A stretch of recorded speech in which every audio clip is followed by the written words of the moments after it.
Turin আফরোজের mobile ল্যাপটপে সরকার বিরোধী এই বিবিসি প্ল্যান। আন্তর্জাতিক অপরাধ আদালতের সাবেক প্রসিকিউটর ব্যারিস্টার তুরিন আফরোজকে মনে আছে আপনাদের? 2023 থেকে 14 সালে যুদ্ধ অপরাধের দায়ে যখন মামলা চলছিল তখন বাঘের মতো হুঙ্কার শোনা যেত এই তুরিন আফরোজের। সেই তুরিনকে সোমবার 7 এপ্রিল রাতে রাজধানীর উত্তরায় বাসায় অভিযান চালিয়ে গ্রেফতার করে পুলিশ।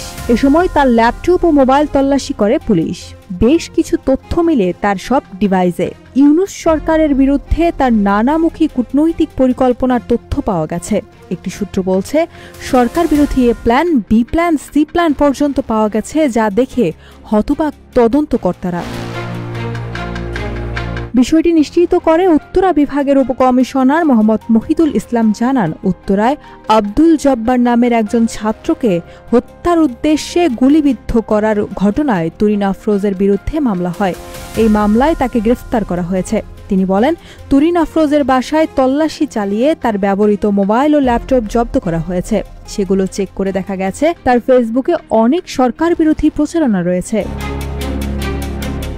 সরকার বিরোধী প্রচারণার বিষয়ে ঊর্ধ্বতন কর্মকর্তাদের সঙ্গে কথা বলে পরবর্তী আইনগত ব্যবস্থা গ্রহণ করা হবে বলেও জানান মহিদুল ইসলাম।